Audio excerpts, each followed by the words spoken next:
them as best we can. I'm Mayor Jeff Lehman. With us, of course, is Deputy Mayor Barrie Ward, Councillor for Ward 4, Councillor Anne-Marie Kungel, Councillor for Ward 3, and Councillor Robert Thompson, your Councillor for Ward 5. And I'll ask them all to say a few words in a minute by way of introduction. I also want to introduce Staff Sergeant Val Gates, who's with us from the Barrie Police Service tonight, Constable Kira Brooks, who is our Community Safety and Wellbeing Officer with Barrie Police Service, and Sergeant Chris Allport with the Barrie Police Services Traffic Unit. They are here tonight in part because we know many of your questions often deal with things from speeding on residential streets to local issues of crime prevention or concern. Also with us tonight from my office, Lauren Wild and Nina Brancaccio, who will be recording. We are recording the session, and we will also be taking notes. And Lauren and Nina will be able to follow up with you. If there's something we can't answer for you tonight, then please just email Lauren. And if we don't get to all your questions tonight, you can email them to Lauren after the meeting, and we will follow up with you and get you an answer after tonight if we don't get through it or if we can't answer it tonight. Finally, with us tonight is also the CAO of the City of Barrie, the head of our administration, Michael Prouse, and he's with us to answer any difficult questions, which we will throw his way. Okay, so just by a word of brief, few words of introduction, these town halls have been very, very well attended since we've had to move virtual, and they do, allow us to do this from the confines of our home. I would say though that we're all probably really sick of being at home, and if I can offer a hopeful note tonight, very quickly by way of a COVID update. We're going to see a lot more vaccine into Simcoe Muskoka in the next few days. You may have been seeing the pictures from Pearson of the Moderna that got there early in the day, and later in the day today, Johnson & Johnson. But we're actually going to get a bunch more Pfizer here. And as the vaccination campaign has ramped up and the health unit and the hospital together have done a great job, we're starting to see it have an impact. The number of people over 80 who are contracting COVID in our community has dropped to almost none. And the numbers for the next age bracket, 65 to 80, are dropping very quickly. And that is the pattern that we would expect as more of us get vaccinated and are protected against COVID. Unfortunately, though, with the levels at what they're at, the pressure on the healthcare system, we're in this stay-at-home order. And I'm sure there may be questions around aspects of that. We'll try and answer them for you tonight. But these town halls, I've been very impressed as we've continued to do them over the past few months about the local issues. And it's a very good reminder to me that what matters most to so many of the residents of Barrie is what's happening on their street, happening at the end of their block. And that affects our lives in many ways, just as much or more directly than all of the other things that are going on in a very difficult and confusing time. So we'll try and answer your questions as best we can. And with that, I'm going to go first to Councillor Anne-Marie Kungel, Councillor for Ward 3, to provide a few opening remarks. Thank you, Mayor Lehman. Thank you all for joining us tonight. And I think it was March a year ago, I started in this role. So my second town hall, back at it with Deputy Mayor Barrie Ward and Robert Thompson. And just very, very happy about the connections, although limited, I've been able to make in the ward and some improvements. So I did want to just give a couple of updates. I will be reaching out to some residents specific to speed cushions. We have finalized the locations for the 8 that we have in Ward 3. I'm getting a lot of questions about that. I do have a couple of residents I just want to follow up with as we've been trying to address traffic calming issues in neighborhoods. And then I'll be posting that on my Facebook page, Kungel Cares, and my website, kungelcares.ca. And you can reach out to me if there's any information, but I have held off a full ward newsletter so we can capture any updates from this evening and changes that we've had. So the speed cushions will be listed, and that should be coming out to households across Ward 3 next week. In addition, we've been doing a lot of collaboration with Living Green Barrie. For those living on Stoller and Osprey that back onto the ravine, there's still ongoing work and updates coming out of engineering about that waterway, but we have officially deferred the tree planting and cleanup until the fall. We've had to bump that a couple of times, so I'll be giving more specific details and reaching out to those residents that were specifically engaged in that activity. In addition, I did want to thanks both residents and staff. Over the past year, we've made improvements around areas that had had some historical concerns about water pooling and accessibility around sidewalks in your neighborhoods. So do continue to send those in, as we've got a rainy week ahead, I'm sure. You'll notice that when you're out and about walking. And we've also had a lot of activity around cleaning up litter. So as you would have heard through other council meetings and updates through city communications, our Spring Into Clean events have been canceled. But if you're out doing a physical activity walk and you would like resources around garbage bags and gloves to do that safely, then just reach out to me and we can make sure that we get you some of those resources. And I've also posted, hoping all residents who are interested or have any feedback and advice around ways in which we can beautify or make our green spaces a little bit more accessible, spaces that invite you to kind of stay and enjoy them. Please reach out by May 31st. Just send me an email. And we are looking at opportunities to make some improvements. We do have an eye on Crompton. As an example, we've heard of the need for some garbage and receptacles in that walking path. And we have been doing some work there around the invasive Phragmites with staff. So we will have some specific updates. We do have a pickleball court added to Red Path that will be up in middle of May. Let's hope by that time things have lifted and we've been able to actually enjoy some of our outdoor activities. So I think in addition to that, the main piece I'm getting questions of is Hamner Street. So for those that are living on Hamner between Bayfield and St. Vincent in particular, we've got a road diet proposed. We only heard from a small number of households. I think it was less than 20 out of about 150 households. I'll give specific details that reached back out. There were concerns about parking. There will be a full staff memo that is coming to City Council in June that will actually be for conversation about adding bike lanes and modifying that roadway to a single lane in each direction. So I know there's some sensitivities around that for some residents. Continue to reach out to me, but I can say that there is a robust staff plan. Staff have received your feedback.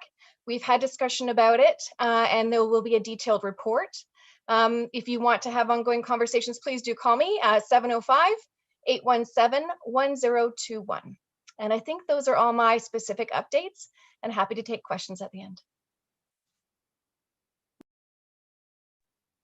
Great, thank you very much, Anne Marie. Barrie Ward, Deputy Mayor Ward for Ward 4. Thank you, Mayor Lehman, and I'll be brief. Just wanted to welcome everybody to the virtual town hall this evening. And I thank everybody for having the patience to put up with this pandemic for more than a year now. This is our second virtual town hall. I would have never believed we'd have 2 virtual town halls. This pandemic just refuses to go away. I've had my first shot. I've been very fortunate. Everybody in my family has been healthy through it, and none of us have hurt financially. We've all kept our jobs, which I know a lot of people have not been as lucky as we are. And so hopefully everybody can continue to do their part to get through this. Stay home unless it's necessary. Please do not go out, and we'll get through. I think Anne Marie's covered everything else I was going to say. Once again, we all have the garbage bags and gloves to hand out. I've had quite a few people contact me already. So it looks like it's going well, but if anybody wants any gloves and bags to be picked up, the city will pick up those garbage bags, full the garbage bags when it's through. Please contact us. Thanks. Thanks, Barrie. And councillor for Ward 5, Rob Thompson. Thanks, Mayor Lehman. I want to welcome everybody, and whether you're from 3, 4, or 5, it's nice that we can do this. And as Mayor Lehman said, this is the nice part of being a councillor, where we get to hear it, what affects the residents right at the curb. And a lot of the concerns we hear in these town halls is due to public safety. So I just really want to thank all the officers. It's really nice to have your expertise on these calls that can answer residents' questions. So this is a night for them, so I'll leave it at that. And I look forward to engaging with everybody. Thanks. All right, and with that, let's turn it over to the people we're here for. Lauren, I know there were pre-submitted questions, sorry, Lauren, do you want to confirm? Do you want people to put their hands up in the in Zoom to indicate that they want to ask a question? Yes, please. So if you are interested in speaking directly at this meeting, you can just raise your hand through the Zoom feature, and I will allow you to talk in turn, of course. We do have a couple of pre-submitted questions, and we thank residents for submitting those in advance. Then you can also use the Q&A box located at the bottom of your screen to enter a question, and I'd be happy to read it on your behalf if you don't feel comfortable speaking directly at this meeting. If you're ready to start, I'll take the go-ahead and we can get going. Sure, and just a reminder, Lauren, to people of how they hit the raise hand function in Zoom, just for those who don't use that regularly. So there should be just a quick feature at the bottom of the screen. Your screen will be limited as an attendee. So you should be able to just locate it. I do believe at the attendee level, it is at the bottom right. I do apologize if it's the inaccurate location. It should just be there, and we do have hands. So hopefully everyone can find it okay. All right, so why don't we start with a pre-submitted question, then I see there's a few hands already going up. So go ahead, Lauren. Certainly. So we do have one right off the top. There are many mature oak trees in our community, and the resident is concerned that they will not be able to survive the gypsy moths these 3 years in a row with the increase in the gypsy moth population. With this being a bad year, is there any plan in place to protect these big trees in our community? Yep, Sergeant Gates is using the moss for target practice now, and she is a heck of a shot. So they don't have a chance. Actually, Councillor Kungle, I know you looked into this in advance. Did you want to give some of what you talked to Kevin about? Sure, I did. Thank you. So there's in recent circulation there on our city website, but also on our social media accounts, and I'll repost that as well, and maybe we can send it out through our social media again. There's a really great video around how we as residents, but also the city, is looking at the gypsy moss. Right now through urban forestry at barrie.ca, you can actually go online and look at a bit of an education and awareness piece. It's not just our oak trees. I think there's about 4 different trees that we're looking at. And in particular with that, we're asking residents to keep an eye out. So if you're not familiar with in April, the way in which they're laying their eggs and what they look like on trees, this is the month where we're scraping them off manually. And there's some direction about how to do that and how to duct tape your trees sticky side out to actually prevent some of the major damage that we're expecting. In addition, if you're seeing an infestation on city property, I know Crompton, in our walkway there in our green space, we did see impacts last year. Contact Service Barrie, so service.barrie@barrie.ca, or give us a call and we can actually start sending staff out and identifying those areas. But if you're a resident with trees, specifically, we're looking at, if I can find my note here, oak, birch, aspen, and sugar maple. Those are the ones that will be heavily targeted. If you do want more specific information, just reach out to the city if you can't find the details. And there is a great video, I think it was posted on April 12th on the City of Barrie Twitter account, a video for residents to help you actually do a step-by-step guide, and then next steps for June and July around how we manage them. It's also on the YouTube channel for people who aren't Twitter users on the city's YouTube channel. But yeah, get in touch. Sorry, go ahead, Barrie. Add one thing is that the city specifically is monitoring the trees in Sunnydale Park, and they're actively doing proactive egg removal in the park, and they're also injecting trees. I'm not sure exactly what that means, but so they are taking care to make sure that the trees in Sunnydale Park specifically aren't affected. So they don't have to be reported. The city's already on top of those. Great, thank you. So we will go now to Paul, who's got his hand up. Paul, add you to the conversation if you can unmute yourself. Okay, can you hear me? Paul. Hi there. We can hear you. Excellent. I was talking to my Barrie Ward last week. It's something that's been going on for a while, and I've been doing a little bit of research, but the problem is the use of big truck engine brakes particularly on Bayfield Street. You know, yeah, I recognize it's a highway, but the use of engine brakes in a lot of municipalities is contrary to bylaws, but I couldn't find any bylaw in Barrie saying that. But there's a lot of municipalities that are putting up signs. And in fact, I did find one sign. It's not exactly in Barrie, but it's on Wilson, just before the railway tracks coming towards Barrie at near Snow Valley. So they're not big signs, but they're big enough for trucks to see. And I was wondering if it's possible to get some signs up on the entrances to Barrie, particularly Bayfield Street, since it's a major highway. It's not the traffic noise. Right now you hear, you probably can hear it's very quiet because the doors are shut. I recognize Bayfield Street is busy, and when the doors or windows are open, which they are becoming so now, then there is traffic noise. It's not that I'm complaining about. A perfect example was at 6:10 and 6:20 this morning. Two trucks went by with their engine brakes on, windows shut, and we could hear them. So, and quite loudly. It's an extremely loud noise, and it's one thing to have it 4 in the afternoon. It's another to have it 6 in the morning. I recognize it's virtually impossible to monitor and to control it. In a sense, I've been trying to get audio, recordings of it. It is virtually impossible. It's not that frequent, but when you're talking, could be up to 5 times a week, but that's only once a day or less. So it is very difficult to monitor. I recognize that, and all I could hope for is some signs going up. So that's my request.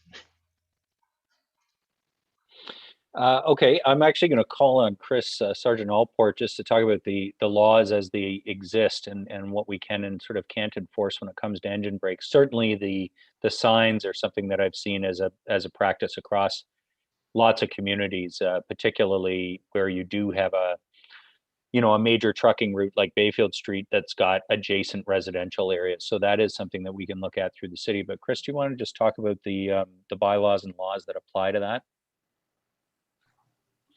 Actually, a good question that I've never really considered. I guess when it comes to the disobey sign section within the Highway Traffic Act, the sign has to be a lawful sign, which is contained within the regulations of the Highway Traffic Act. So if a sign that limits the use of the engine brakes is an official sign within the Highway Traffic Act, then you could actually enforce the disobey sign section of the Highway Traffic Act. As far as the bylaw, I wouldn't know offhand without researching it to see if a bylaw would be applicable in this type of situation. But if he's saying at 6:10 and 6:20 on a regular basis, these trucks are causing this noise, then we can certainly have a look at that to see if it is an enforceable action. Could it be constituted as unnecessary noise, right? As per the Highway Traffic Act, it could be, but we'd have to research before we take action on it. Sure. Yeah. And I guess it would be a question of safety too. If the engine brakes are needed for safe operation of the truck, that would be the question. But certainly that time of day, Paul, we've had complaints about before because a lot of deliveries occur at that time of day. For example, the grocery stores who are getting ready to open for the day. And but thanks for your question. It sounds like that would be a good one for us to follow up. So if you don't mind giving your contact details to Lauren, either by email or giving us a call, we can try and get you some more info. Okay, thank you very much. Thanks, Paul. Thanks so much. So we have a question from our Q&A. I've spoken with the councillor about this issue. It relates to 14 traffic complaints submitted for speeding on Edgehill. So the question is, what actions are going to be taken for this spring and summer to address speeding along Edgehill specifically, and speeding in Barrie in general? How are we going to make it safer for residents? Rob, did you want to start on that particular issue, and then I can chime in, and maybe Chris. Perfect. Thanks, Mayor Lehman. Yeah, I've actually had numerous conversations with this resident and really concerned about so what I have suggested, and I've sent emails to Chris as one of my locations when he sent out the questionnaire, and I've encouraged residents to engage with the officer through the complaint process. But I've also reached out to our active transportation, and I spoke with Deputy Mayor Ward to maybe narrowing Edge Hill with bike lanes or something along, as he has said it's worked for him on Livingston. So Edge Hill is a very wide road with not a lot of breaks for like stopping or traffic signals or stop signs and stuff like that. So there are some of the things that I've already taken on and notified Sergeant Allport and his staff. Yeah, I guess I'd just chip in to say, like, one of the challenges, and I don't know if Chris, you have this experience, but yeah, I mean, Barrie has a lot of these sort of almost 2-lane roads that are only lined as a single lane road. So they're an extra wide arterial or collector road. And Edge Hill's a classic example. Ann Street, for years before we properly widened it, was an example. You've got sections of Duckworth, St. Vincent is another example where it is only one lane in each direction, but that one lane is wide enough to almost be 2 full lanes. And because of the width, people drive it like it's a much higher design speed and like there's no speed limit at all. And you know, for the same reason, it's a challenge for us because we can't put speed bumps or other traffic calming on there, physical calming, because they're almost always bus routes, and that creates a problem for the buses. So we have to try and address it through other means. I guess just quickly, and I know I think there's some other questions about this. The city is looking to do cameras. We would focus on school safety zones first for a pilot project. So it's now ASE, automated speed enforcement, which is photo radar in school zones. Widespread use now in the city of Toronto and starting to be considered in a number of other municipalities. And we will be very likely doing a pilot project on that, but it still sits with our staff to work out. And Chris, I won't say anything more on this one, but I mean, I think you're aware of the concern specifically on Edge Hill, eh? Okay. Yeah, I can just touch briefly that I do assign officers every day to various locations based on the feedback that the public and the councillors themselves provide me. And I did get feedback from the officer that was assigned the other day that it is a concern, and the enforcement will continue there. We will be installing a device to ensure and to measure the exact speed and the amount of vehicles that are traveling that roadway, so we can determine the exact time that the highest volume and the highest speeding of vehicles are there, so we can allocate resources appropriately to try to deal with it. Thanks for that. That's a really good point that I'm sure somebody would have brought up tonight. The flashing signs that say, you know, your speed is this or slow down. We have a number of different versions of them. They have a dual purpose. One is to tell somebody that they're speeding and tell them to slow down. But they also collect data. They collect the speed of every vehicle that passes them. What that gives us is the pattern of behavior in terms of, is there a specific time of day that we're seeing excessive numbers of speeders? Also, what kind of speeds are we seeing? Are we seeing people 5 and 10K over the limit? That's one sort of level of issue. Are we frequently seeing people at 30 or 40 over the limit? That's a much more severe and dangerous issue. So that data is something that Barrie, please, and we don't collect any identifying license plates or anything on those devices. They are literally just a speed counter. But it's very useful data to help Chris and his team allocate and enforce at the right time in the right place. Thanks so much. We have a hand up from Michelle. Michelle, if you can unmute yourself. And go ahead, we can hear you great.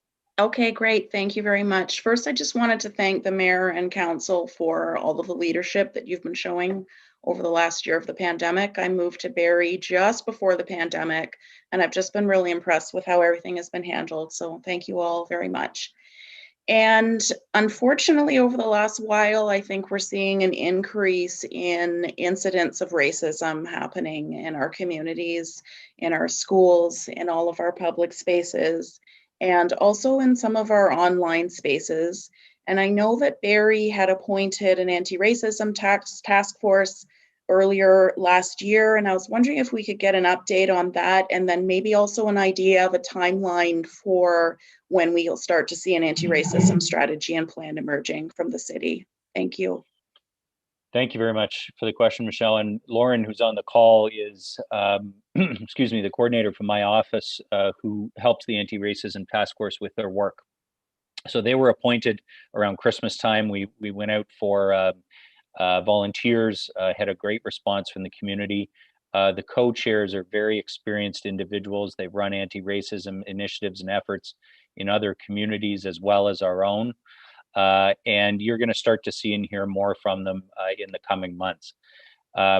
The other piece of it that I think is important, and something I'll actually ask Constable Brooks to maybe if she wants to say a little bit about the community safety and well-being plan that's been developed over the last couple of years by Barrie Police, along with so many other organizations. I mean, this it's an issue, and you're quite right that we have seen, you know, more racist graffiti, more concerning statements online. I mean, as a general comment, I would say that was enabled by an incredibly polarized political culture that we watched in the States over the course of 4 years. I'm not blaming, I'm not claiming for a moment it doesn't exist here, but you know, when people are seeing that those kinds of attitudes supported and enabled in online spaces and even by you know, the president of the United States, it starts to normalize that behavior for some people, and that's very disturbing. Mm-hmm. I think the response from our community when there have been incidents has been incredible, because there's both a sort of groundswell of people who are concerned about this and fight back online and try and support the Black community or the Indigenous community if there's been an incident. Mm-hmm.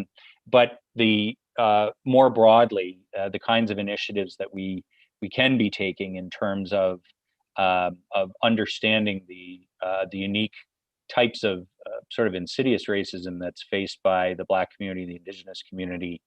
That's the kind of work that the task force is going to be engaged in, and you will be hearing more from them. But I did just want to mention the community safety and well-being plan, because this is an attempt to bring together with the leadership of the Barrie Police a number of community groups who I think want to try and address those sort of root causes. And mm-hmm. Kira, I don't know if you want to say something a bit about that at this point.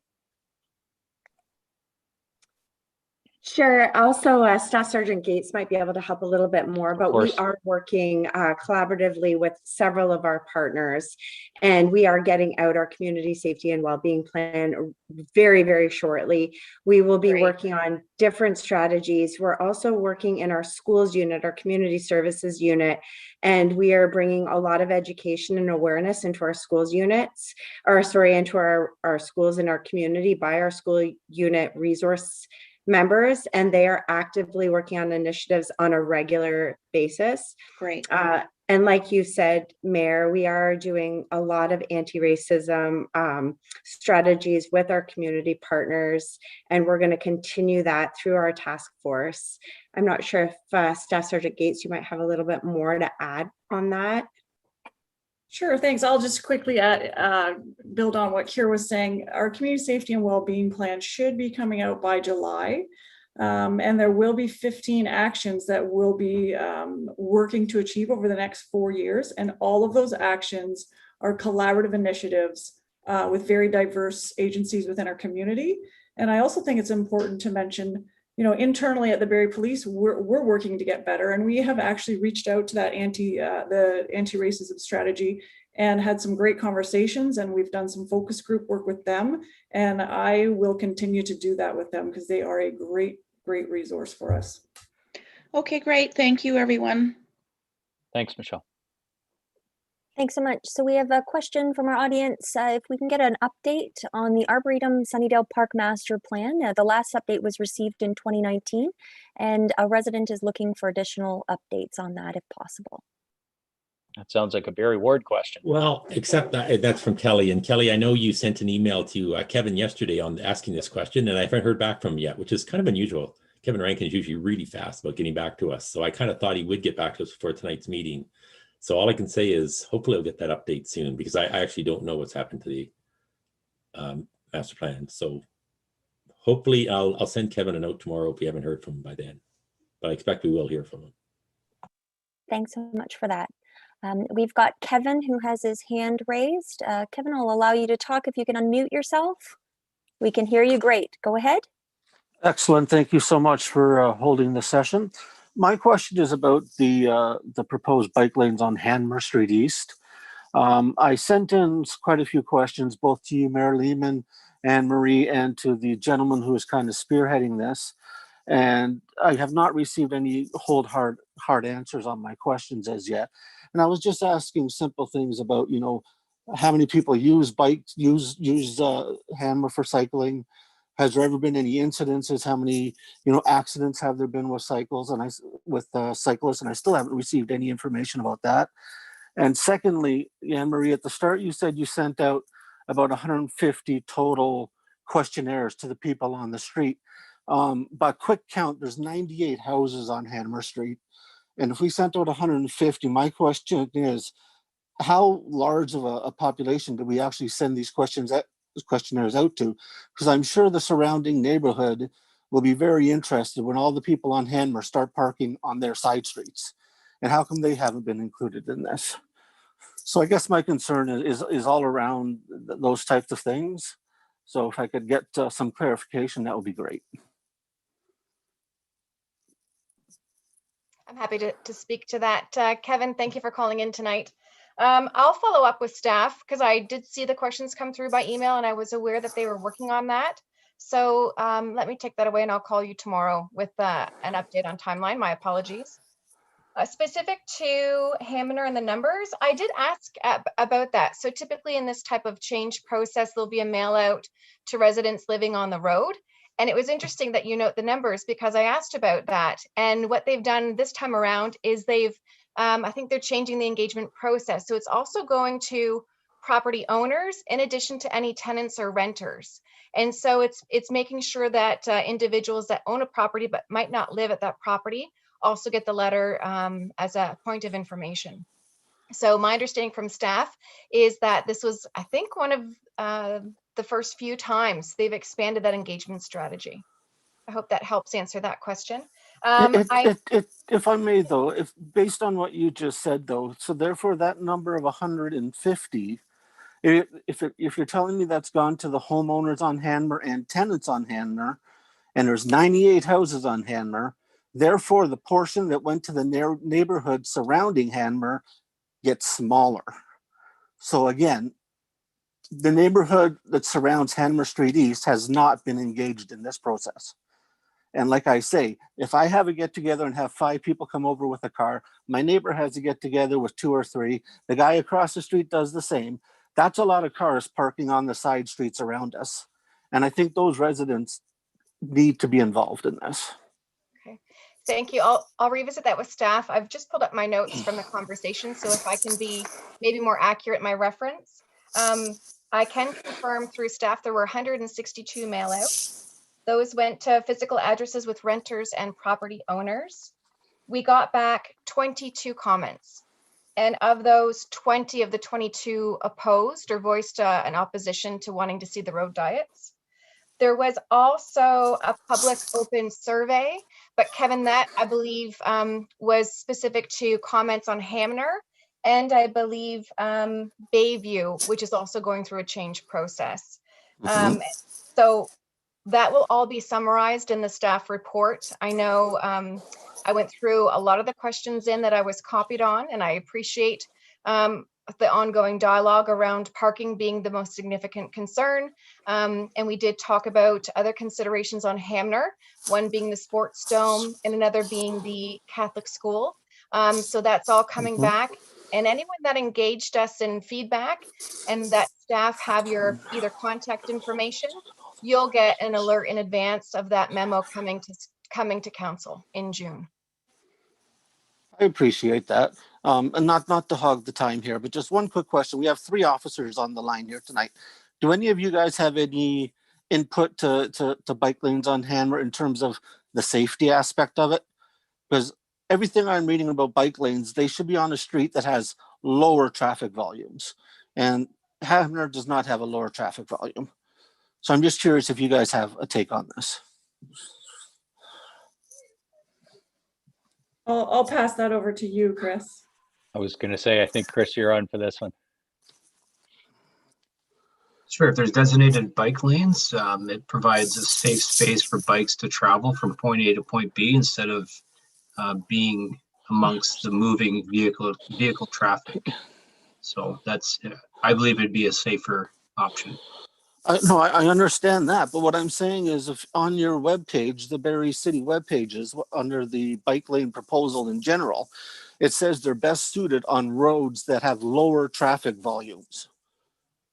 And I'm just curious if Hanmer is considered a lower traffic volume street. Okay, yeah, that'd be a question really for our traffic staff at the city, Kevin. Well, and I think let's pass that on to them, please. Okay. I wanted to make one observation, and sure, every street is different in Barrie, so I'm not saying it's going to be the exact same experience, but Livingston West was the first street in Barrie to get a traffic road diet, which meant bike lanes on both sides, eliminated the parking. And that was maybe 8 years ago. It's been quite a while now. It was the first one done. First of all, it's done 2 things. One, I haven't had a complaint about speeding on Livingston since it went in. So I'm not sure if speeding's a problem on Hanmer. Maybe it isn't, but it does do wonders for the speeding problem. Secondly, in all that time, I've never had a single complaint from anybody on the side street about people parking. Not one. So maybe Hanmer's different, but all I'll say is on Livingston, I've never had a complaint about people parking on side streets. A lot of the houses on Hanmer Street East, you cannot park 2 cars front to back in the driveways. My house has 3 cars. Streets are different. My house has 3 cars, and that's just the people who are living here, not the visitors in the company. My neighbor 2 doors down has 5 cars. If this goes through, it's going to be horrendous. That's all I have to say. Yeah. Thanks for your comments, and some of the follow up. I know you're in touch with Councillor Kungl, so we will get more information too. So thanks for the comment. Thank you, Kevin. Thanks so much. We have a pre-submitted question here. The resident is interested in pedestrian safety at major intersections along Bayfield. The resident regularly crosses Bayfield around the Heather to Hanmer area and has many near misses with vehicles not yielding. The resident would like to know what can be done to improve safety for pedestrians and or educate drivers on pedestrian safety, especially along this stretch of Bayfield.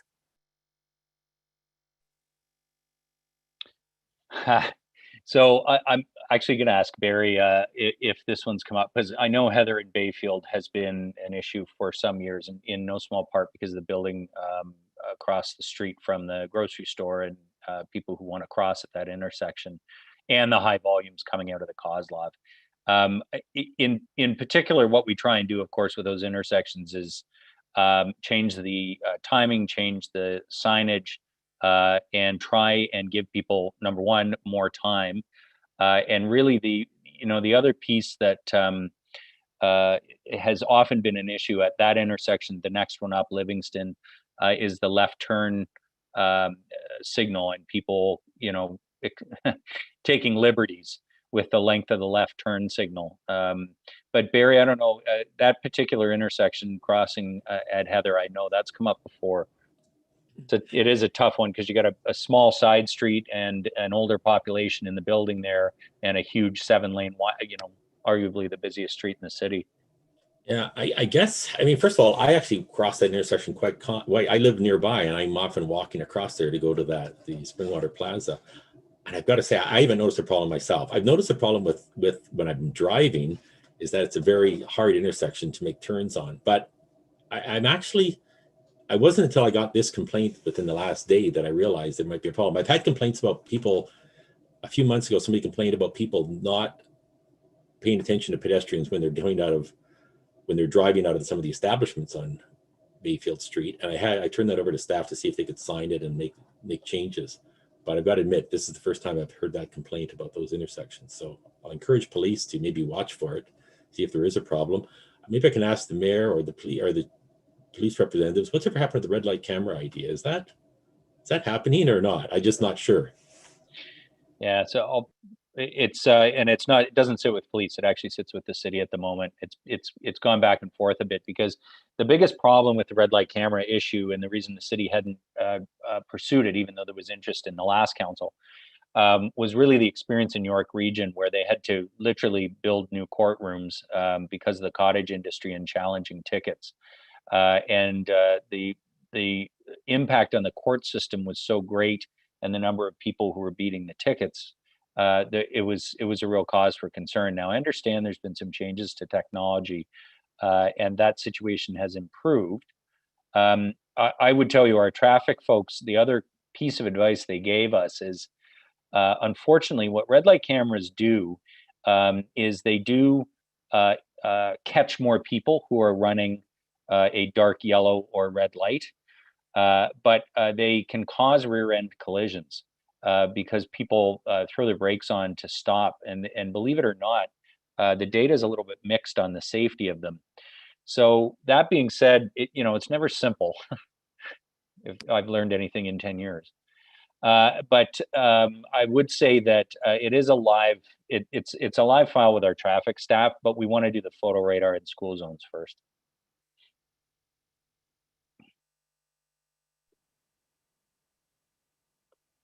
Thanks so much. So we do have a related question to speed cameras. Would they even be legal when the driver of the car is not the owner of the car? When it comes to these sort of red light or speed cameras, how would a camera even know which car was speeding when a different car can set it off, but the wrong car may be tagged?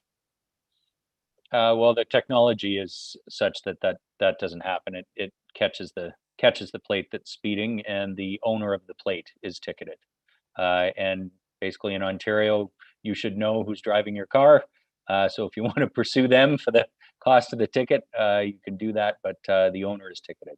Chris, I think I'm right about that, huh? Yeah, okay. We're getting thumbs up from Barrie Police. So we've got David who has his hand up. David, I'm going to allow you to talk if you can unmute yourself. Well, good evening, everyone. Your worship, members of the police service there, and councillors. I've got a number of topics I'd love to talk on, and I'll keep myself to one, and then maybe put my hand up again afterwards if there's time. My first one, I guess, is just sort of general awareness. I find it, as a concerned citizen and as a interested citizen, I find it very difficult to keep track of all of the different initiatives and the things that are going on, different developments and so on. You pick up on things from, either Barrie Today articles, you pick up things on the Facebook page, the city puts things up, things show up on the city website.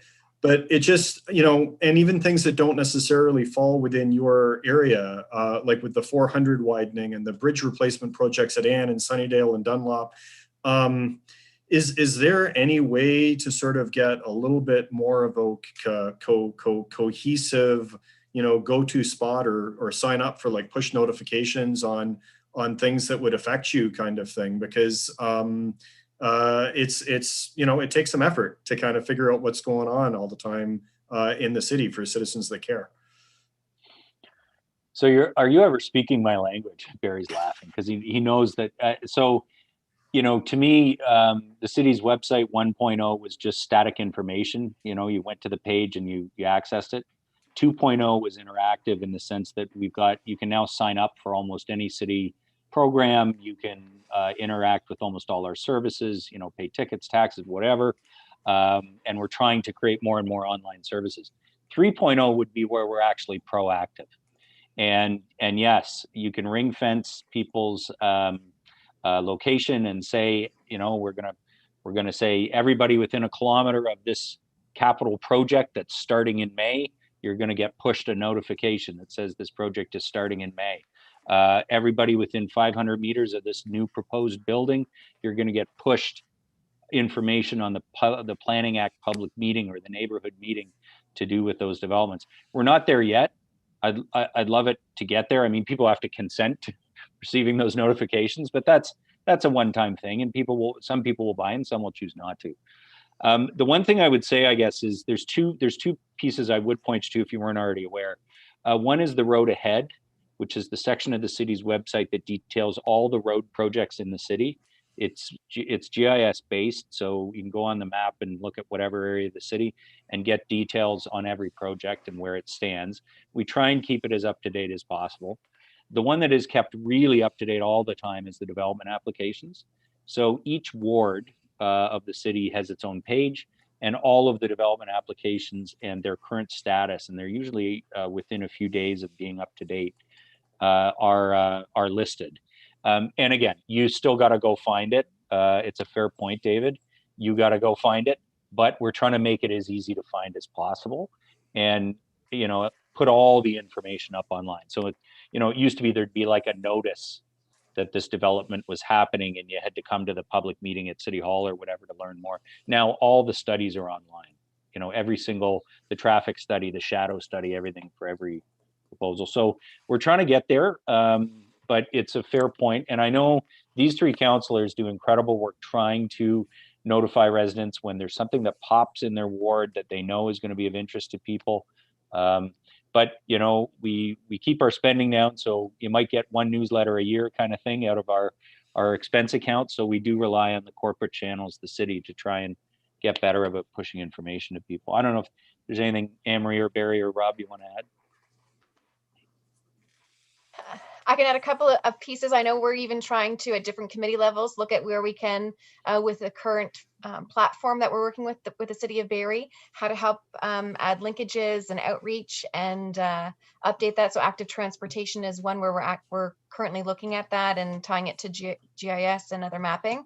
But there are a lot of hidden gems in that website. So I think half of it is just, I'll try and do a better job too of pulling those up and forward. And as Mayor Lehman noted, there are some really great assets there and open data banks and pieces. So I do look forward to that, but I'll actually inform myself a little bit more about where this sits around the staff plan. I'm not sure if that's in the budget upcoming or not, around the investments in the website on a go forward, or where that sits, but I'll take a look at that. Thanks so much. So we have a question for Councillor Thompson on the topic of development. Could you provide an update on Ferndale Dunlop's rural development? Specifically, once it's done and we're through this COVID mess, will the restaurant have a patio?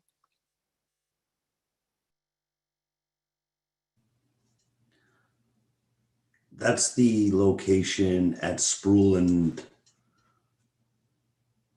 Ferndale. It was Ferndale, yeah. Yes. So I'm not sure if there'll be any restaurant. I know that that's in the proposal, but they're still in the infant stages of attracting businesses to the commercial side.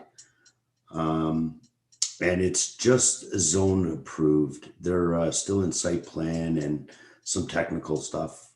I know that they've finished the technical reports with the conservation, but I would say the only work we'll probably see within the near future would be the retention pond and the opening of the road.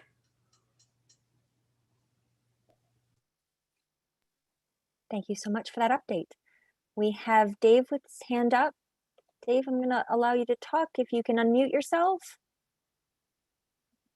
Yes, good evening. This is another question about Edge Hill for Councillor Thompson. I believe the last town hall meeting, there were comments made about the parking over the sidewalks, and I certainly haven't seen anything change in that situation. A lot of the units along Edge Hill between Pringle and Jags have got 2 or 3 cars for each of the 2 units. I'm not sure anybody ever uses their garages, and cars are usually often parked blocking the sidewalk and overhanging the street as well. So I can answer that. That is normally bylaw works on a complaint basis and I know that we discussed this at the last town hall, that obstruction to any sidewalk is, if an officer drives by, a bylaw officer, they will issue a ticket because it's part of the Accessibility Act that you cannot obstruct walkways. But the only advice I can give you is when you're seeing it, send me an email or contact bylaw directly, whatever you're more comfortable with. But that's the only way. There's lots of times I drive by and I contact and then I go back and the car's moved. And that's the more communication, like to bylaw, but our bylaw are very overwhelmed right now. And I know that sounds like making an excuse, but in light of the pandemic, which we were in last town hall, the bylaw are getting probably 3 to 5 times the amount of calls that they normally do. Okay, thank you. And I'll just make a note. There were comments about using chat earlier. I see chat being disabled. Yes, it is the Q&A feature. We have disabled the chat as it's difficult to engage both ways, but you can use the Q&A feature. Okay, thanks. I hadn't heard that earlier. And Dave, if you'd like, you could reach out to me and we could have a lengthy conversation and maybe come up with a little bit of a strategy or something to alleviate that problem on Edge Hill. Because I know it didn't help when we put the no parking signs on Jags. It forced people to stay in their driveways, but it's also created the problem of encroaching on the sidewalks. So. Yeah, thank you, Councillor. Thank you so much, Dave. So we do have Tina with her hand up. Tina, if I can ask you to unmute yourself. Yes, I spoke to Anne Marie about this and Kevin a lot. I have a major concern with the amount of people that are in basically my backyard.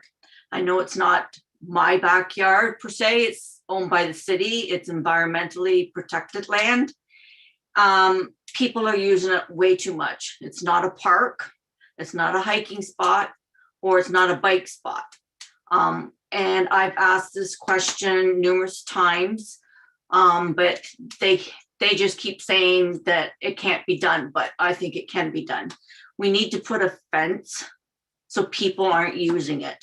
I don't know about you guys, how you would feel if people are walking through your backyard every day by the handfuls. I don't like it. I paid a lot to live in this spot. And that is the last thing I wanted was people walking through my backyard. They walk back there with their dogs. They put a sign up saying, please pick up after your dogs and keep them on a leash. So number one, they ignore that. Those people that don't walk their dogs on a leash don't care about that sign. People that don't pick up behind themselves don't care about that sign. They don't read it. All it's doing is inviting other people to come and walk back there. Since all those trees have been down, people can see that there's a spot. So they keep walking back there and they've actually made a path. And it's not acceptable. Somebody's got to do something. We have people back there that start fires. We have people back there smoking and vaporing. We have people back there with guns. We've had people back there at the homeless sleeping in there. You name it, we've seen it back there. It's driving away our wildlife. You know, we have ducks that come in every year. Since people have been walking by through there from the pandemic here, we haven't seen our ducks. We don't see our owls. We see very little birds, and the squirrels just go nuts when they see people back there because the dogs run and they chase them. So I'd like to know what can be done. Once there was an excuse that the city has to get at the waterway that's at the end. Well, you can put a fence up and you're not even close to that. So what's your comment there, Mayor? I've been trying to get a hold of you on this one, but I haven't had any luck. All right, so I understand. First of all, I'm going to let Councillor Congo address it because I know she's familiar with this issue. Go ahead. Hi, Tina. Thanks for calling in. And I'm happy to reconnect with you directly too, but I'll also answer here. So I know we did discuss that's the Osprey Ravine area where backyards have the fencing, but we do have an opening on either end off St. Vincent and then again off Livingston. And we do have a mix of different opinions. Last time a letter was sent out to residents when we talked a bit about a couple of issues that we know are compounding that area, right? We lost about 300 oak trees or ash trees to the boar beetle. We're trying to do that cleanup, but we also have a significant issue I believe engineering is still looking into that we're waiting to hear from because of the overflow and washout that's had an impact, right, to the direction. So we do know there's concerns about that's not an official trail area, so it's not being serviced. But we do have residents that talk fondly about, you know, they do access it and use it for walking, and they do some litter cleanup in there. So we'll continue to have that conversation and connect with you about a next step. When we revisited that with staff again, I think it was out of scope about making it a formal trail and or adding in a gated area. But we can continue to pick up that conversation as we are a bit delayed on addressing some of those issues about tree planting, removal of brush and access to brush. And even if we're going to see some major service vehicles coming in to do maybe some heavy construction, we're waiting to hear about how to manage that waterway that's really taken off in different directions. So it's not lost, but if you'd like, we can have a more direct conversation. I'm happy to call you tomorrow and we can talk a bit about, is that a letter and a broader engagement piece with residents in the area? Yeah, because, you know, we've got all kinds of beautiful parks in the city. We have lots of places people can go hike. We have off dog leash areas. They don't need to be in my backyard. Yeah, and let's connect. I do want to pause too, because that's the first time hearing about guns in the area. And so maybe I'll look to the rest of the panel too, but to also ask you, you know, have you escalated that or reached out in any way? I have phoned the police numerous times with incidents that's happened in the back. Yes. Okay, so I'll call you and tomorrow. They were actually pretty quick on it. Okay, great. Good. Thank you. That is concerning. I know we've seen some other issues, so I'll reach out to you directly too, but then we'll have a clear plan in place about if it's good to hear from other residents about what they'd like to see in the area. So we are going to do the tree planting in the fall, but before that, we'll do a specific letter to all residents living on Stoller and Osprey in your neighborhood, and we'll add some of those questions in if that's helpful, but we can look at speeding up that process around addressing some of your concerns. Okay, and on that same note, people dumping in that ravine. We have a service that picks up our yard waste. People aren't using it. They're using the back to just dump and say, you know what, the trees are back there, the leaves will compost. Well, you know, it's disgusting how people treat that. Yeah. So I'll use this as an opportunity for a good public service message. I've been in the ravines on East Bayfield Community Center in the waterways, also in Osprey, and do see that habit of the, you know, sharing of your old Christmas tree across the fence, or your dog waste across the fence, or your old potted plant, but you haven't taken the plastic bucket off. So a good reminder, you know, respect your natural spaces, especially when we're seeing you backing onto green spaces. So we're helping to get that messaging out, Tina, and I have seen many residents out there picking up some of those nasty bits. And so it's great when neighborhoods take care of neighborhoods, and we'll continue to champion that. Okay. Thank you. You're welcome. Thanks so much, Tina. We have Terry with their hand up. Terry, I'm going to allow you to speak if you can unmute yourself.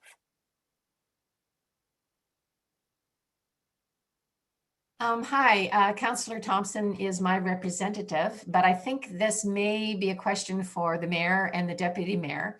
I live up here in Letitia Heights on Mowat, and of course, with the pandemic and with the fact that these are lovely little homes, but very able to be transformed into dual occupancy.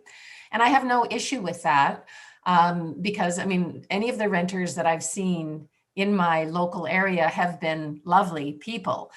My fear is, because I kind of saw this happen last summer, is that the absentee landlords that are not living here, that are living elsewhere, do not supply their tenants with, let's say, a lawnmower, or do not require their tenants as part of the lease to look after the front yard of the property or the backyard of the property, not necessarily cleaning up their dog dirt in the backyard. And if you're sitting out on your deck and someone beside you has not cleaned up, it's not that pleasant. So I was just curious as to whether there is a bylaw that requires landlords to supply their tenants with adequate stuff, and or requires a landlord to contract a service that looks after that for the home, because we have a lot of homeowners in the area that look after their homes beautifully, and we would like to keep the area looking like that. So, and thanks for the question. We don't have a bylaw that requires landlords to provide the equipment, but we have a property standards bylaw that requires the property to be maintained to a certain standard. So that standard is as detailed as how long the grass can be before it becomes a violation. Certainly, if you have any piles of actually really anything, but particularly garbage or anything else piled on the front lawn, piled in the back, on the outside, that is against the property standards bylaw. And that also goes for leaving inordinate amounts of pet waste. It is a surprisingly common problem. Always, we will go to, our officers will attend the complaint. They will give the homeowner the opportunity to bring the property back into compliance with the bylaw. If homeowners or the tenants, and it is on the occupant to do that, but ultimately the owner who gets the bill, the landlord. If they do not bring the property back into compliance, if they just ignore the notices and you know, weeks go by, the city can actually clean the property up and send the bill to the landlord. We typically only do that in fairly extreme cases, but I can tell you it is not uncommon. You know, I would say it happens hundreds of times a year, but there are many cases a year where anything from a broken window is never fixed. We'll go in and fix the window, believe it or not, or board it up at least. But particularly it's piles of refuse, or basically the property's been let to, you know, the grass is all grown over and the newspapers are everywhere and all the rest of it. And we will have a contractor clean that up and send the bill to the owner. So it's worth complaining is my message. I hate to say that right now because Rob's right. Our bylaw officers are also enforcing the stay-at-home order and the business licensing pieces of that. So our bylaw line is frequently very busy with COVID-related complaints. But that being said, we do action all complaints, and the property standards bylaw is designed to address the exact problem that you're talking about. Thank you. For sure. Thanks so much, Mayor. We do have a related question, just with regards to tenants and landlords. What are the steps that a landlord has to take in order to have a unit? Is there a license required? And is the landlord inspecting units to check for possible illegal activity? No and yes.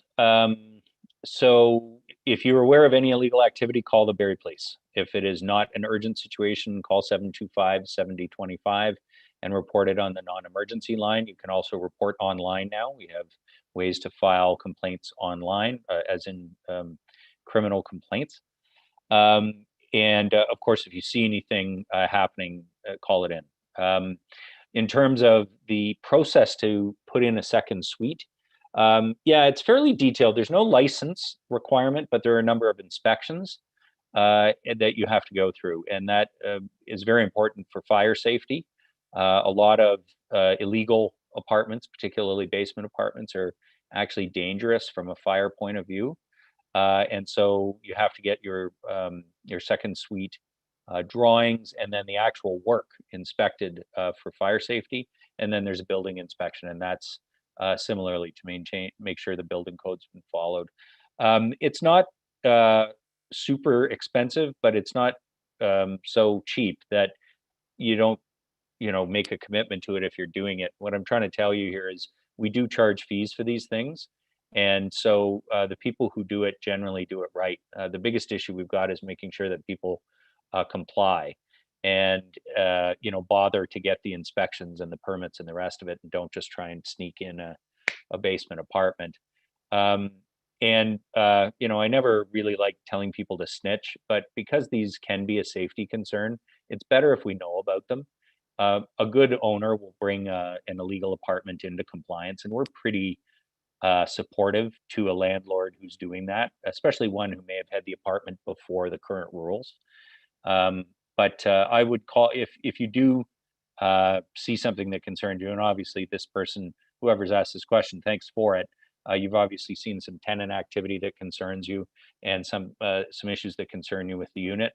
Call it in, both to the Barrie Police on non-emergency line around any criminal activity, and to us on the safety of the unit. Thanks for that, Mayor Lehman. We have Brenda with your hand up. Brenda, if you can join the conversation and unmute yourself. Perfect. Hello. Go ahead. Thank you. Hi. Hi. My question is around rental properties. So I'm wondering about existing restrictions on rental accommodation. So if I could give you a couple examples. So one house on my street, for example, I'm not quite sure how many people reside in the home. It's a rental home, but there's always 3 vehicles in the driveway, 1 or 2 parked on the street. Unfortunately, the driveway isn't wide enough for all of the vehicles. And 2 of those vehicles are very large trucks. So what's happening is they're encroaching onto the front lawn. And with the weather that we've been having, it's damaging the front yard. It's very muddy. And obviously it doesn't look very good. As someone already said, we want to live in an area where we're proud to live on the street. We're proud of our neighborhood. So another example, I do own a rental townhome on Lionsgate Boulevard. And the townhouse beside my townhome is also a rental. And what's happening is that with a single lane driveway, a single car garage, the tenants don't have enough room to park their vehicles. So they tend to park one of the vehicles on the front lawn. And again, as a homeowner on that street, I want the neighborhood to be as attractive as possible. As well, if I wish to re-rent my townhome or want to sell, it doesn't look very good if my next door neighbor has their vehicle parked on the front lawn. And then finally, given the pandemic, I'm concerned about some landlords overcrowding their rentals in order to make more money. And as we know, in overcrowded conditions, people can't practice effective social distancing, which could potentially make it easier for the virus to spread. So having said all that, my question is, what is the city of Barrie doing to support communities from those landlords that obviously aren't taking appropriate care of their properties, particularly, around closer to Georgian College, where there are a lot of student rental accommodations, and we see that overcrowding situations probably more so. Thank you. So I'll just say a couple of things, and then hand it off to Councillor Kungl, who I know will probably want to address some of your concerns. So Georgian College is really aware of this problem. It with the huge growth, particularly in international students, there's been a real issue with some landlords who've catered specifically to that population and overcrowded the dwellings. So part of it is on the college, and the college has been pretty good about trying to now get out and inform their students that this is not acceptable and not okay. Some of it's driven by the cost of living in Barrie. Pad Mapper just listed us as the 4th most expensive city in the country. If you can believe it, the average rent for a 1-bedroom apartment in Barrie is now only $100 less a month than the city of Toronto. Our rental market is a huge problem, our lack of it. And yet we know we have these problems with some of the rental properties that are out there, but it's caused in no small part by landlords being able to get away with this because there's very little choice out there. On the specific issue of what you're talking about in terms of overcrowding and just the controls we have on it, yes, there are limits under the building code to how many people can occupy a dwelling. There are also limits in terms of the cars. For example, you can't park on a front lawn. That's against the law or the bylaw. And if you call it in, they'll get ticketed. You know, I think that situation exists in a number of places in Ward 1. It's been a constant problem for years, and it has unfortunately been a problem in parts of Ward 3 as well, to the north of the college. So Anne Marie, did you want to speak to some of this? Sure, thank you, Brenda. And it's, you know, and dealing with residents with similar situations, a couple of things I've shared that have worked well. Sometimes it's a discreet, you know, I'm not sure if this house has got a secondary suite, there's more people, I'm noticing changes. Do they have a legal permit? And that's just a quick email to Service Barrie. And a copy, I would say to me, you know, if I'm the counselor and I can do some follow-up, but sometimes we're seeing also the secondary suites and accessory suites going in and a rapid change in the neighborhood. And sometimes it brings that awareness of more cars or parking or a concern about whether or not something is illegal or legal. And then we've seen, and I think it's been in social media this week, a reminder to residents through the city of Barrie about, you know, do not park on your boulevards and on the grass. And so that is, as the mayor is saying, you know, do that, call that in. That's an enforcement call. So that can go right to, I believe their number 705-739-4241 for enforcement services. And in general too, we're just seeing like a couple of times where it hasn't been about tenants or renters, but we've got a family where kids are growing up and growing older and everyone's got their own vehicle. And often I'm also seeing garages are full. And so, you know, some of those pieces just kind of get compounded about then where people park and their choices. So do use the enforcement services. But we are seeing where rentals, you know, individuals in a family unit have multiple, maybe sometimes more than 2 vehicles, which I found surprising. But yeah. Sorry, I was just going to say the other thing we find really often when we go to these properties, there's a double garage there and no vehicles are in the garage. Garage being used as a storage unit, and then the cars are on the lawn. And you sort of go, I mean, I get it. We all use our garages to store stuff, and many people never park their car in their garage. But you know, at a certain point, the solution's right in front of you. Like, clean up your garage. You know, I don't want to sound like a jerk about it because I know this is. I mean, I do it too. Lots of times a year, I can't get 2 cars in my 2-car garage. But it is, if you know, you can't be parking on the lawn, and that solution's right there. Yeah, was that helpful, Brenda? Did I answer your questions on that too? Yes, I don't know if you can still hear me, but yes, that is helpful information. I guess it's just heightened because of the pandemic, and I know that there is a shortage, and it is very expensive. But it's just these landlords that you know, it's more about the money than pride of ownership or pride in the neighborhood and safety. Yes. Agreed. So thank you for answering. Thank you.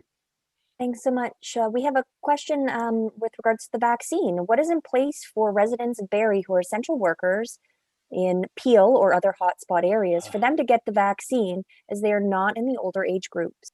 Yeah, great question. So what's happening in Peel now is there's pop-up vax clinics at some of the major workplaces.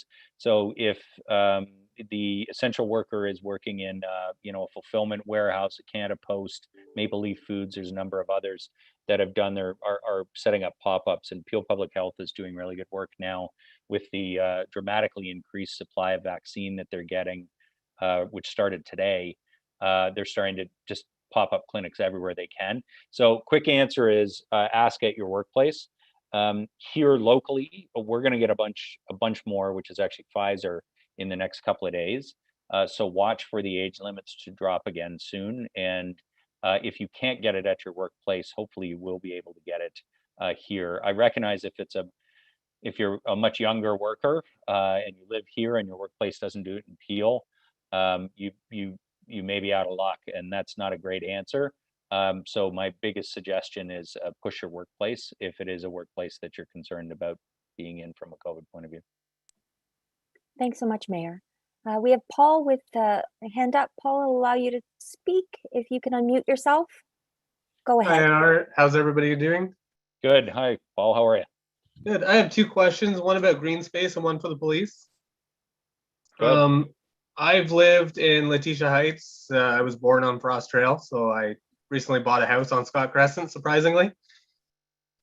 The ravine that connects Scott Crescent to Austin Lane and Bethune and Atwood has looked the same for 33 years. And I don't see much usage with water in there. It doesn't fill up very often, but I get the point of it. I am wondering if there is potential for the city to clean this space up and make it a usable space for people to live in the area by connecting a pathway that goes from Scott Crescent to the corner of Ann and Shelley alongside where the water runs. The forest is lacking a lot of new growth. The trees are dying. A lot of people are throwing their stuff over the fence, like past things you commented on.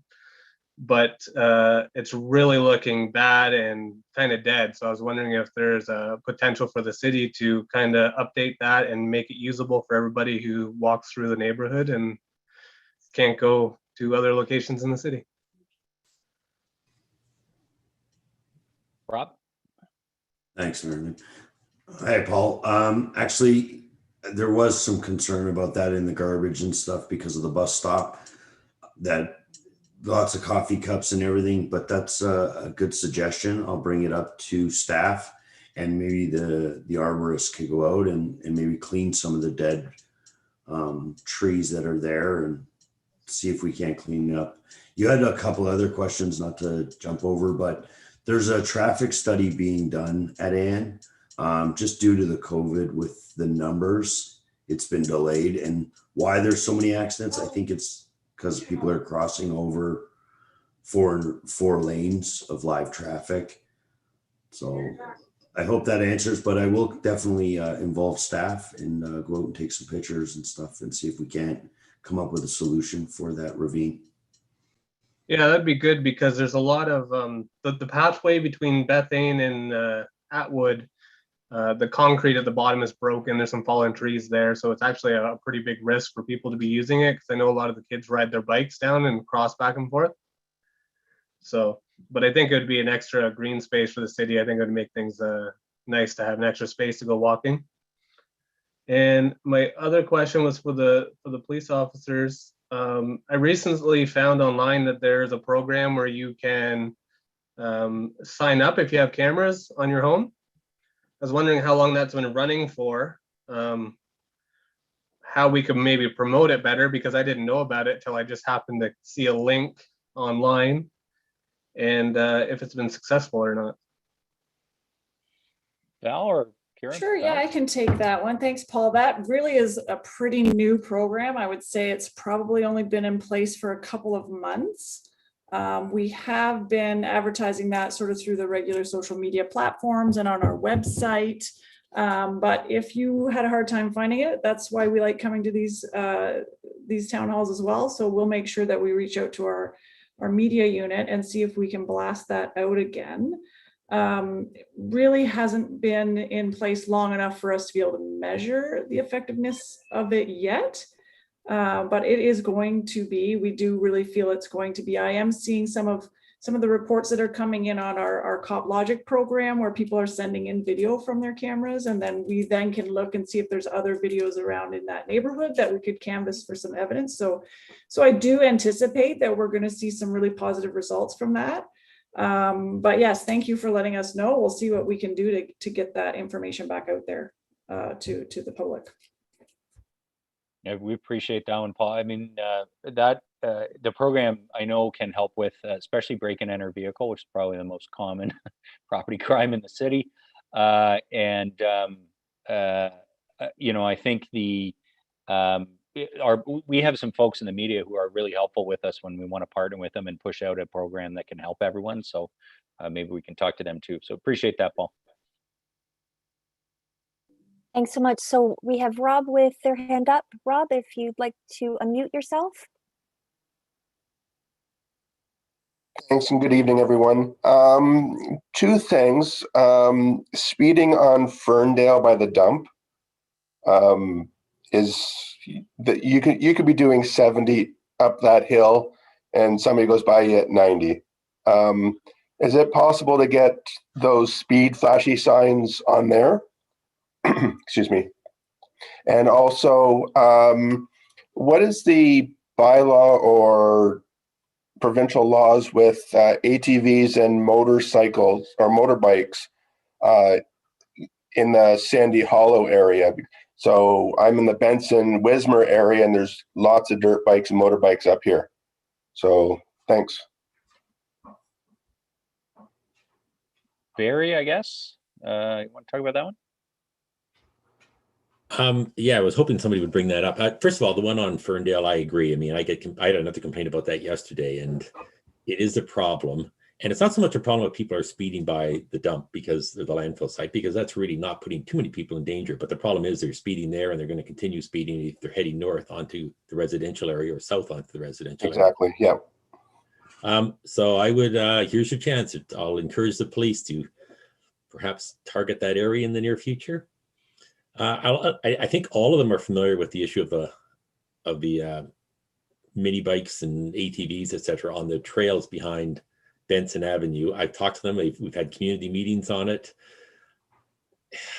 And one of the problems, as I know, I got an email about it last week, and the police actually chased somebody down the trail, and the person, of course, flees across the city boundary into Springwater, and I think that's probably the end of the chase. One of the problems is that trail goes over 2 different jurisdictions, so maybe some of the officers can address how can we solve this problem, because there's a constant complaint I get are ATVs and mini bikes on the trails behind Benson Drive. And they're accessing it from all over and largely from Springwater. They're coming in because there's a direct access. And actually just to, they're actually coming up on the sidewalk and going through some of the catwalks. And I've relayed that to the police as well in the past. Yeah. I could chime in on that quickly if I could. In relation to the off-road vehicles, I do have it as a continuous complaint on Benson to monitor for those. As far as the vehicles going into kind of the off-road scenario, we're very limited on what we can do once that happens, as we don't have any off-road vehicles that we can really go in and kind of intercept them. So we're trying to develop other strategies on how we can do that. Maybe use our drone or something to try to track where these motorbikes are going or ATVs are going, so we can then follow up that way, or try to get some identifiers, license plates or something. So it is very challenging for us to enforce at this point, but we're certainly open to suggestions and trying to think of different strategies on how to do that safely. Thanks for that. So we only have a few minutes left. So what we try and do at the end of this, I see we're into, I think everybody who had their hand up has already spoken or had a chance to ask their first question. What we're going to do is we're going to do a speed round here at the end with the pre-submits and the questions in the Q&A. So I'll throw them to the counselors. If it's a counselor question, I'll try and do a quick answer myself, but our answers have to be 3 sentences maximum. So let's see what we can do. Lauren, go ahead, speed round. Okay, we'll take it away. Will there be another blitz this year to stop and charge motorists who have intentionally loud mufflers? I think it's fair to say yes. I'm going to say yes on behalf of Chris. In fact, there's kind of one happening now. Anyway, I just want to say that I had so much positive reaction to that blitz last year. People actually called and emailed me to say thank you for doing that. So that's very unusual. So people really like it. Just a quick thing, that's just Project Noisemaker, which is a provincial initiative. So we're going to continue to enforce that. Why are there so many accidents at Ann Street and in Shirley? Actually, that's the one I answered. That was what Paul had asked. Oh, my apologies. No, it's just the direct traffic. I've actually spoke with Deputy Mayor Ward, and we've got an item for discussion. It's just do a traffic study on it already. So Thank you for catching that. So is there any update on Mapleview 400 interchange with the diverging diamond? Yeah, still the best idea that hasn't been built yet. The MTO has it in their capital plan, but they're busy building all the bridges and expansions to the 400 and the bridges first, because work was done on Mapleview recently. So yes, it's still the plan. Probably won't happen for at least a few more years yet. Thanks for that. Has there been any consideration on imposing a no double parking regulation in our city? Double parking is already illegal, as far as I know. I'm not sure. Maybe that's what the question is? Yes, perhaps. Is Yeah, double parking illegal in our city? What is double parking? Well, when you park beside somebody who's already parallel parked and block a lane on the road. Unfortunately, we've seen more of that on Dunlop Street with the revisions to the streetscape. People are still getting used to that. Plus, with COVID, I think generally people are taking some more liberties. But yeah, double parking is illegal, and it can be and would be enforced, I would assume, if it's blocking traffic.